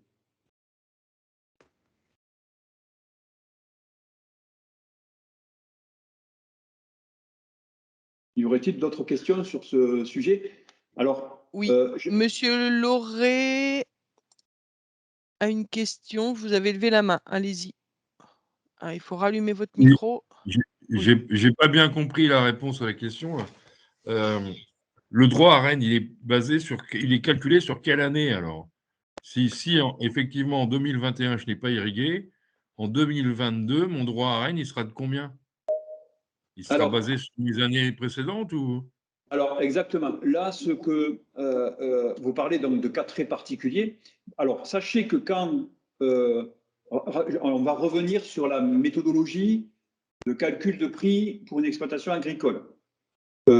Lorsque vous demandez une offre d'électricité, quel que soit le segment, hein, C3, C4, C1, C2, peu importe, télé-relevé, vous vous rappelez, vous signez une autorisation pour qu'on puisse aller voir votre historique de consommation sur le portail, ce qui s'appelle le portail SIE, c'est-à-dire chez le gestionnaire de réseau, Enedis. Dès lors que vous nous donnez cette autorisation, le fournisseur, quel qu'il soit, a la possibilité de voir et de vérifier tout votre historique de consommation. Donc, ce n'est pas parce que vous n'avez pas consommé quelques mois ou peu importe. le fournisseur a la possibilité de voir l'histoire de votre exploitation. En gros, c'est ça. Et donc, effectivement, la question, je la vois, c'est-à-dire si j'ai un droit à Rennes qui est calculé d'une certaine manière et qu'en fait, l'année d'après, voilà, je suis impacté, pourquoi, etc. Dites-vous bien qu'encore une fois, on a...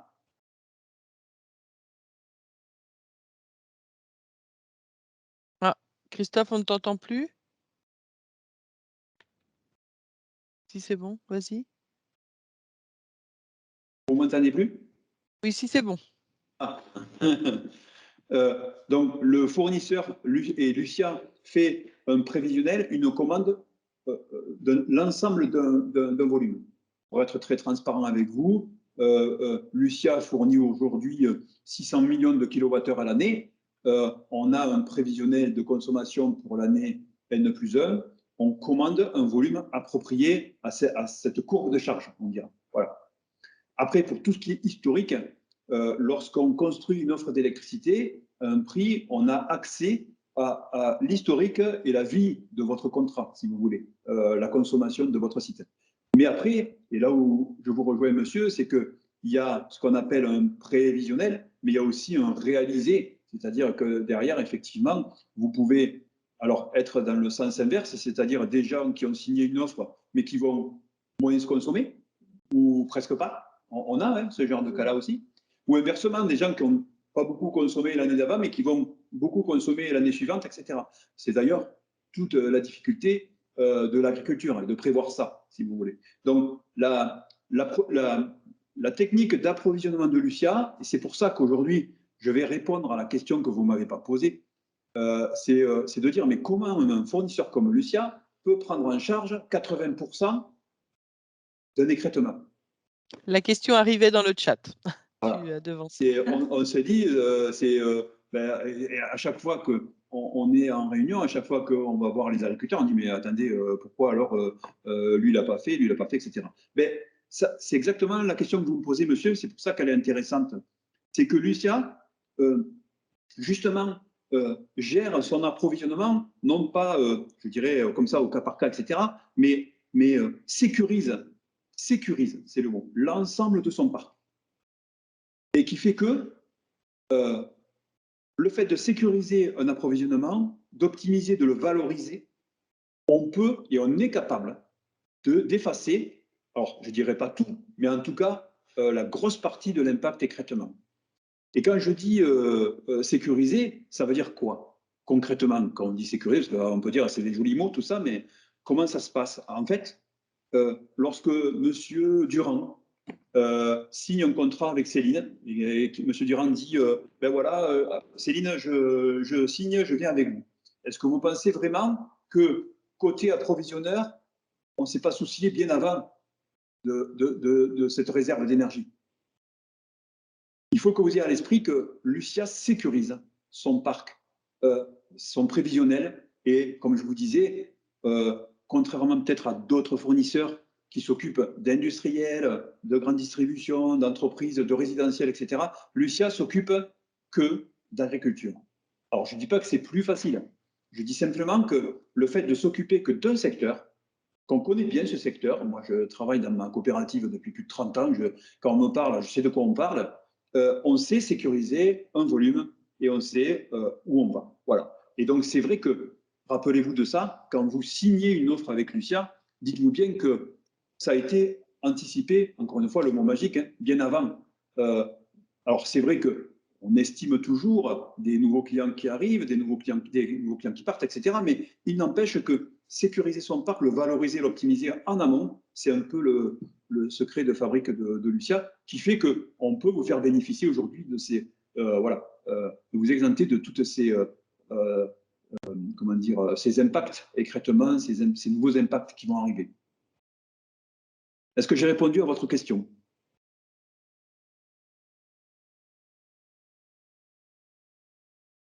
Élodie remercie, oui, voilà, qui avait posé la question, te remercie. Est-ce que ce système d'offre Lucia peut perdurer autant que l'écrêtement peut durer? Alors, ça aussi, c'est une très bonne question. C'est vrai que, alors là, il faut être très prudent parce que je vous parlais de la loi nommée. Normalement, quand on lit la loi nommée, en 2025, tout s'arrête. C'est demain, 2025. Et quand je dis tout s'arrête, c'est l'Arenh, il n'y en a plus, les tarifs réglementés, il n'y en a plus. Et donc, c'est vrai que je pense qu'on va être confronté demain à effectivement cette échéance qui arrive là. Et donc, obligatoirement, avoir cette réflexion en tête et dire, bon, est-ce qu'on peut continuer sur le même schéma? Est-ce qu'on peut continuer à proposer, alors pour 2023, oui, 2024, à la rigueur, oui, mais est-ce qu'on peut toujours continuer à proposer des offres à Rennes alors qu'on sait très bien qu'on arrive, je dirais, à la fin, on arrive en gare, quoi, côté à Rennes. Donc, il faudra être très vigilant là-dessus. Donc, nous, en tout cas, ce qui est sûr en interne, c'est que tant qu'on a l'assurance que ce mécanisme est là, on peut s'en servir, on peut valider que Céline peut vous faire des offres 23, 24, on les fera. Voilà. Au-delà, j'avoue que je n'ai pas la réponse. La réponse, elle peut être politique. Je vous rappelle qu'il y a des élections très bientôt. On peut, comme à chaque fois, bifurquer avec des décisions qui vont complètement rejouer les cartes, comme c'est arrivé bien souvent. Je vous rappelle juste peut-être quelque chose que vous n'avez pas peut-être vu il y a quelques années. On a connu sur les marchés de l'électricité des variations importantes, des fluctuations importantes, et on a mis en place, les pouvoirs publics ont mis en place le TARTAM, c'est-à-dire un tarif de retour au tarif réglementé, parce que ça s'appelait TARTAM. Pourquoi? Parce que les entreprises voyaient le prix du marché partir, s'élever, et il a fallu revenir un petit peu en arrière et revenir au tarif réglementé. Donc vous voyez qu'il y a aussi des décisions politiques qui peuvent largement influencer voilà, les choix et puis demain les offres d'électricité. En tout cas, ce qui est sûr, ce qu'il faut retenir, c'est qu'il faut ce mot magique, toujours je dis, l'anticipation des choses, surtout pas attendre. Et surtout l'action là concrète de Lucia sur ces prochains mois et sur la facture d'électricité, puisque c'est une prise en charge qui n'est pas anodine, hein, comme on vous l'a démontré avec ces exemples, et qui fait que vous allez vivre très peu cet impact, ou pas beaucoup, cet impact écrêtement, voire mieux, ça dépend des cas. Encore une fois, chaque cas sera un cas particulier.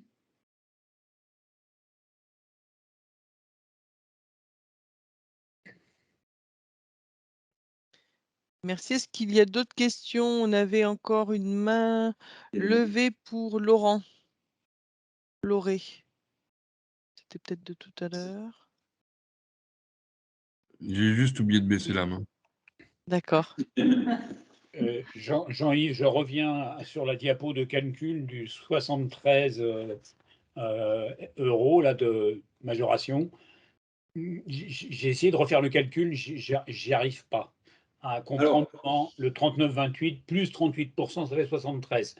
Et si un autre auditeur que moi l'a compris, c'est toujours mieux quand il y a un tiers qui explique. Est-ce que quelqu'un peut l'expliquer? Parce que j'avoue ne pas comprendre, mais il y a sans doute un truc qui m'a échappé.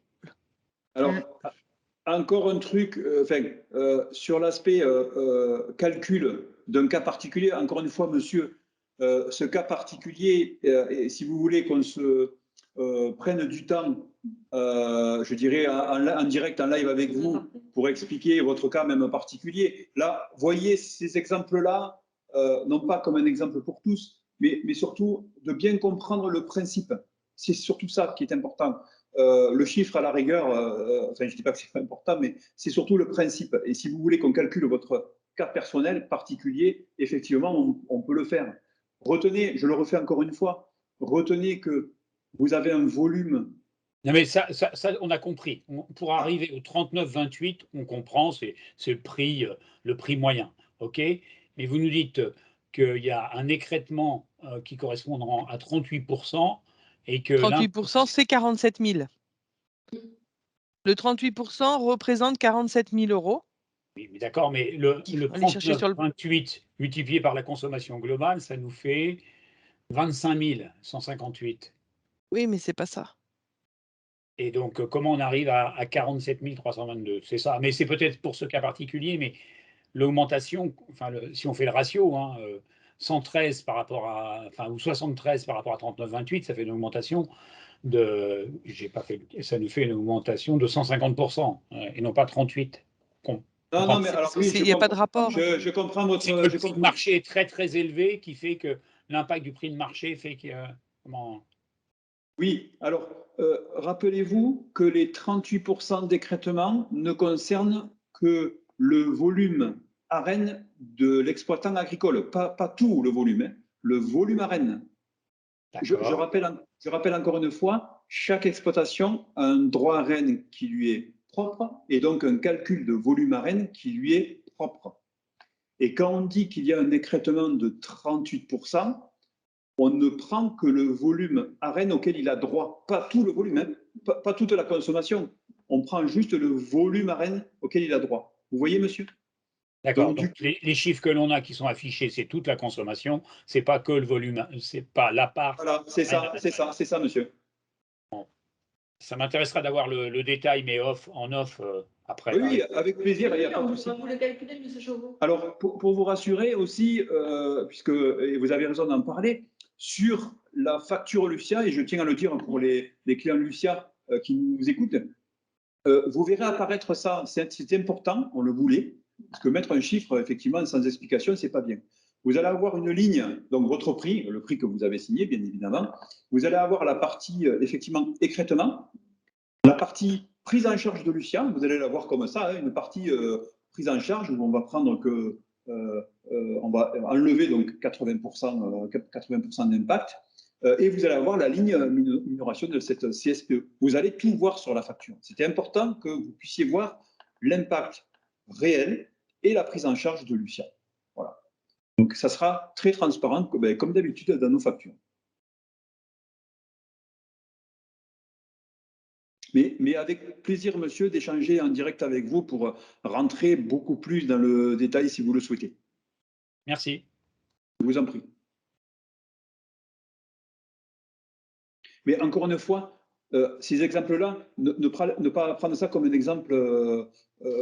Voilà, c'est vraiment essayer de voir la logique du mécanisme et surtout voir effectivement ce que fait Lucia par la suite et ce qui prend en charge.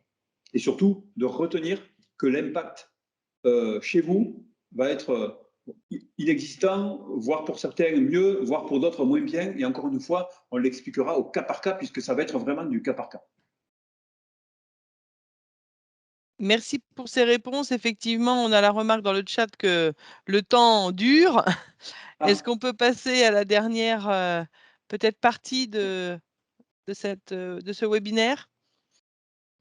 Donc là, je vous ai fait une synthèse par rapport aux reconductions à anticiper pour 2022 pour la région entière, sachant qu'en fait, il en reste très peu au final, parce que tout le reste a déjà été traité en amont. Donc, j'ai 35 PRM à reconduire d'ici décembre 2022. Donc, pour le département 45, j'en ai 9. Le 41, j'en ai 16. Le 37, il ne m'en reste plus que 2. Le 36, on est à jour. Le 18, il en reste 4. Et le 28, 4 également. Donc, ce que je ferai, c'est que par rapport à ce détail, je vais contacter tous les adhérents concernés pour pouvoir anticiper leur reconduction.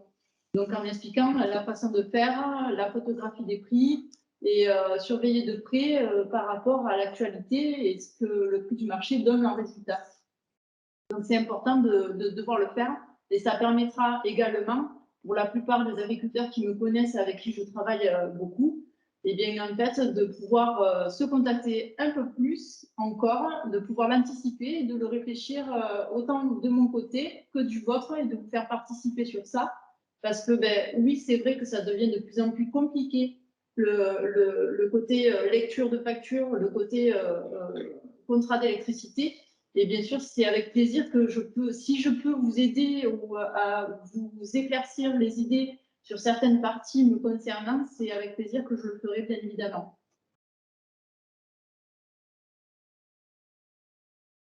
Donc là, au niveau de la prise de contact, je vais prendre les noms, les prénoms, les adresses mail, le téléphone. Pour ceux que je n'arriverai pas à joindre, il y aura un mail automatique qui vous sera envoyé. Et si vous avez du mal à me joindre, dans tous les cas, vous m'envoyez un petit mail, il suffit.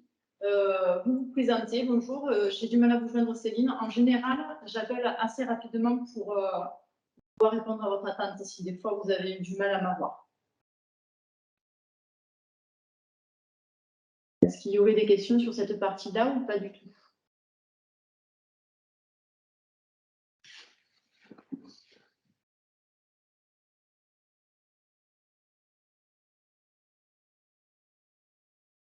Voilà, donc je pense qu'on a fait un peu le tour de toute la présentation entre les contrats bleus actuels sur les nouveaux contrats où pour l'instant on les met de côté. Soyez rassurés sur les contrats nouveaux où en fait on reste disponible autant Claudia Huard que moi-même pour pouvoir mettre de côté vos coordonnées, les adresses mail et les téléphones et on vous recontactera dès qu'on aura la nouvelle consigne pour pouvoir traiter vos demandes. Ne vous inquiétez pas. À partir du moment où vous êtes alimenté, vous êtes chez un fournisseur, que vous soyez engagé ou pas engagé, on le traitera le moment venu et on sera là pour vous aider à ce sujet.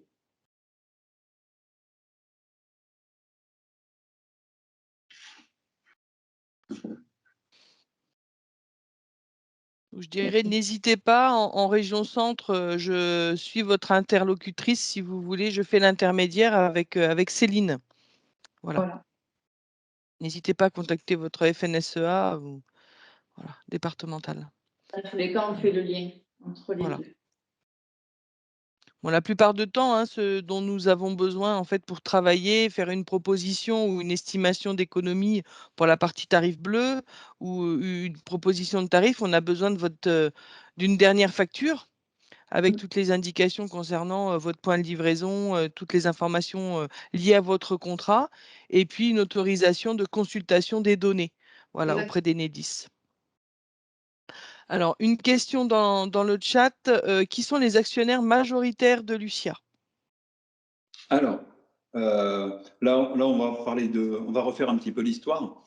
Donc, Lucia, comme je le disais au tout début de la réunion, est une filiale de la coopérative d'électricité de Saint-Martin-de-Londres, donc qui est une entreprise locale de distribution. Et l'actionnaire majoritaire est donc cette coopérative, notre maison mère. Ensuite, il y a effectivement une autre coopérative d'électricité qui est située à côté de Vesoul, en Franche-Comté, et qui est la SICAE Est, donc qui a les mêmes origines, on dira, que nous. Et effectivement, notre, je dirais, responsable d'équilibre, puisqu'il faut parler quand on est fournisseur de responsable d'équilibre, est la Compagnie nationale du Rhône, la CNR. Voilà.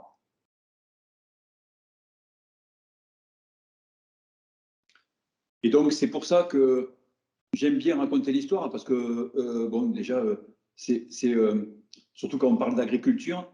Voilà, moi, mon président est viticulteur, l'ensemble de conseil d'administration sont tous agriculteurs, et que Lucia s'occupe aujourd'hui de ces problématiques-là avec l'agriculture, ça a son sens.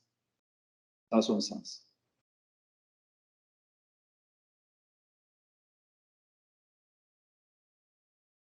Est-ce que j'ai répondu à la question de monsieur? A priori, oui. C'était question d'Élodie.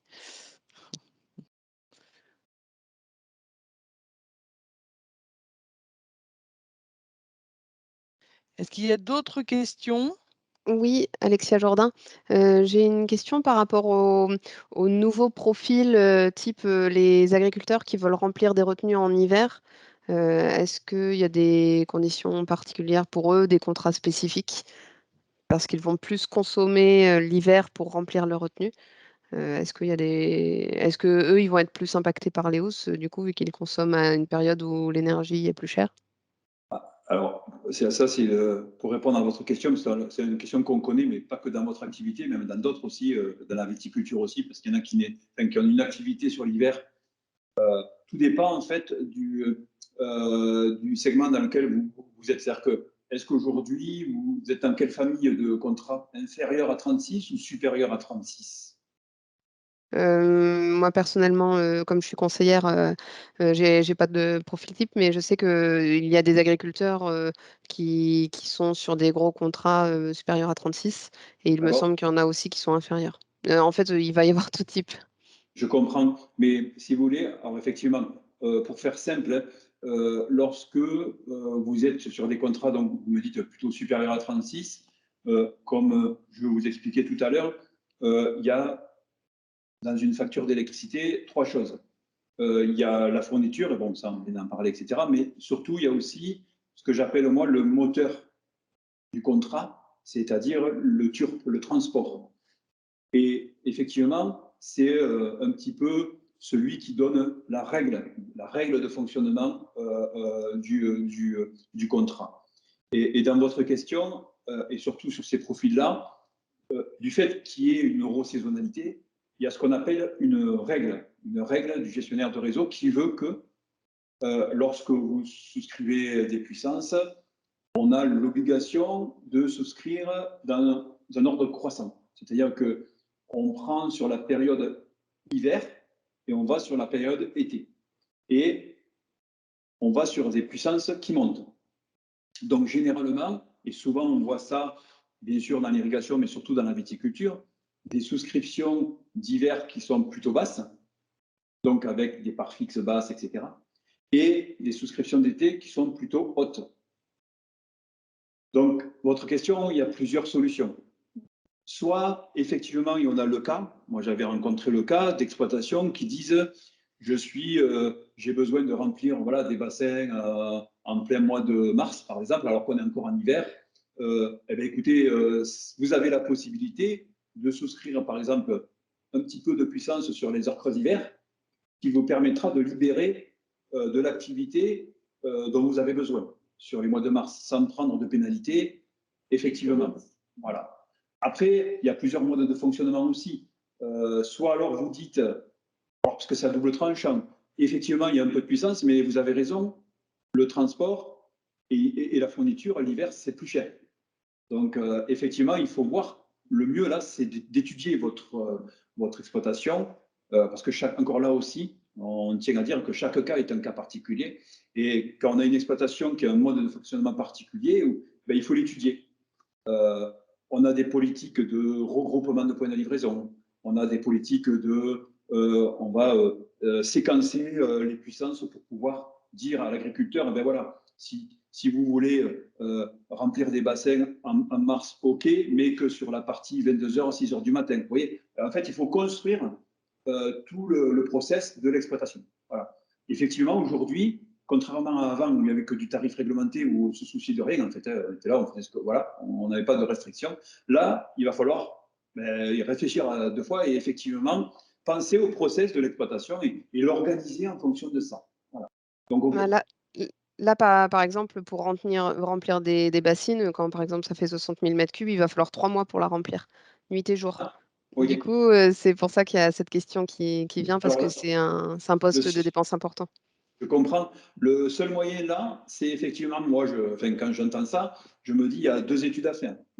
Soit une étude, effectivement, de dire, eh ben voilà, je souscris sur une même puissance toute l'année, voilà, je vois ce qui est possible. Soit alors, et on l'a déjà fait, moi je sais que c'est des choses qu'on a déjà faites, c'est de rajouter un point de livraison que pour les bassins. C'est-à-dire de dire, je vais sur un inférieur à 30. Alors, je ne sais pas ce que c'est comme pompe, comme moteur, etc. Mais en fonction de ça, c'est, encore une fois, d'arriver à construire et d'harmoniser voilà, l'exploitation en fonction des besoins.